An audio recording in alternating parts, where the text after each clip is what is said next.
Sampai berteriak inspektur mencurahkan kegeramannya. Kalau begitu mengapa kau tadi lari, Tobat? Tobat menatap inspektur memelas lagi. Kalau mendengar kata polisi, aku selalu mau lari, Pak. Kebiasaan. Keluh, itulah yang dialami inspektur. Karena merasa mulai kehabisan cara untuk mengungkap kasus perampokan bank itu, namun dia belum berkecil hati. Dia ke warung kopi. Sejak kejadian perampokan, dia lebih rajin mendengar kelakar orang-orang di warung-warung kopi. Siapa tahu ada informasi, inspirasi atau ada yang kelepasan bicara. Tak ayal sambil ngopi, inspektur merenung dan merasa heran akan dirinya sendiri. Yaitu mengapa sedikit pun dia tak bisa melepaskan pikirannya dari kasus yang telah menjadi semacam kutukan sekaligus tantangan terbesar baginya itu. Dia lelah terus-menerus berada di bawah bayang keraguan dan malu mengakui bahwa Nun jauh di dalam hatinya, di tempat tersembunyi yang tak diketahui siapa-siapa, dia kagum kepada para perampok bank yang eksentrik itu. Bahkan dia mengarang pantun angkat tangan saat menciduk mul CS tempoh hari adalah karena dia terinspirasi pantun gertakan perampok bank itu. Sepanjang karir kepolisiannya, inspektur tak pernah gagal memecahkan kasus. Namun perampokan bank itu membuatnya hilang akal, mati langkah.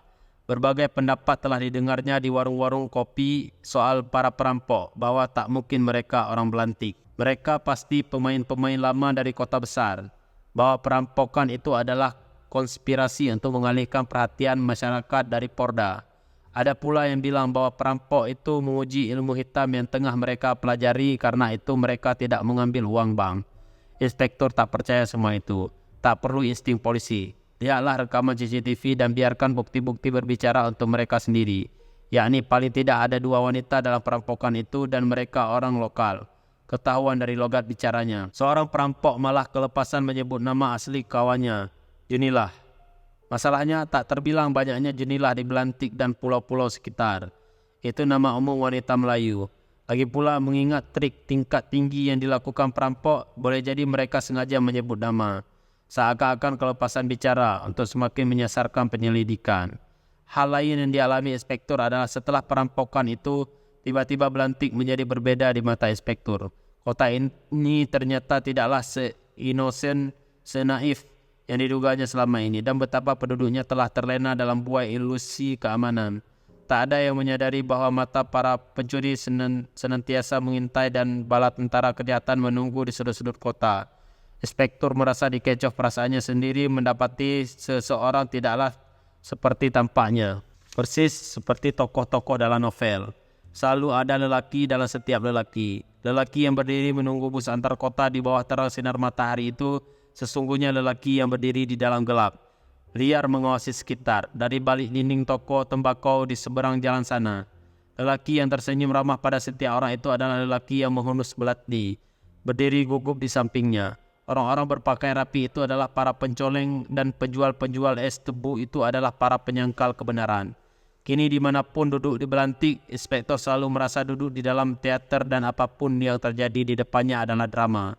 Merinding dia membayangkan di antara orang-orang biasa yang dilihatnya sehari-hari boleh jadi ada perampok itu. Sangat mungkin mereka pernah bertegur sapa, bersalaman, bahkan ngobrol di warung kopi. Tiba-tiba orang itu tampak bergerak-gerak lambat di matanya. Apakah perampok itu perempuan pelayan yang sedang menghidangkan kopi-kopi itu? Apakah perampok itu tukang parkir yang sedang mengatur motor-motor itu? Apakah perampok itu kernet bus antar kota yang berteriak-teriak itu? Atau wanita yang bekerja di salon itu, atau tukang pangkas rambut itu, atau perempuan penjahit di kios jahit itu. Betapa misterius semuanya. Siapakah gerangan para perampok eksentrik itu? Apa sesungguhnya tujuan mereka? Mengapa perampok tak mengambil uang? Apa hubungan perampokan itu dengan fakultas kedokteran? Di surat permohonan maaf itu perampok berkata bahwa mereka terpaksa merampok. Terpaksa karena apa? Pertanyaan-pertanyaan itu terus-menerus menghujam inspektor sehingga menjadi obsesi baginya.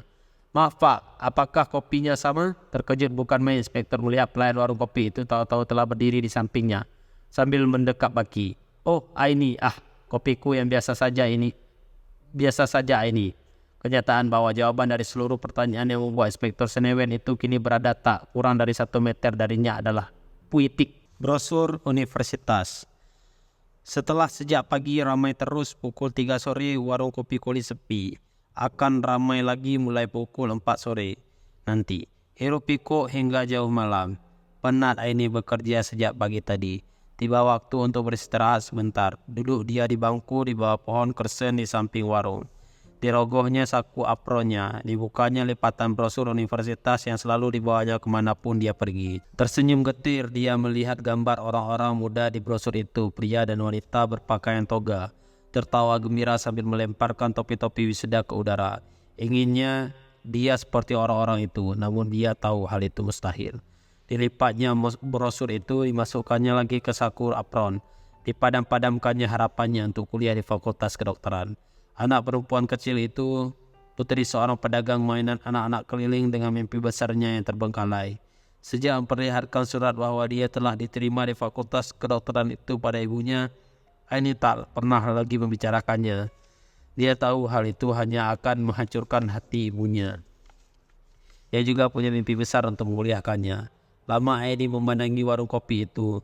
Terenyuh dia membayangkan masa depannya akan terampas di situ. Hari ini Rabu, saatnya terima upah. Majikannya Bang Enduk masih selalu menanyakan hal yang sama setiap memberinya upah karena dia senang mendengar jawaban Aini yang tak pernah berubah. Sudah berapa tabunganmu sekarang Aini? 800.000 bang.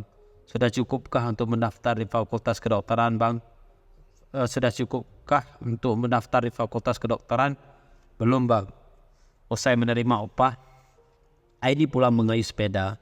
Dia telah bekerja sejak pukul 6 pagi hingga menjelang senja. Remuk redam badannya. Kelelahan dia setiap pulang kerja.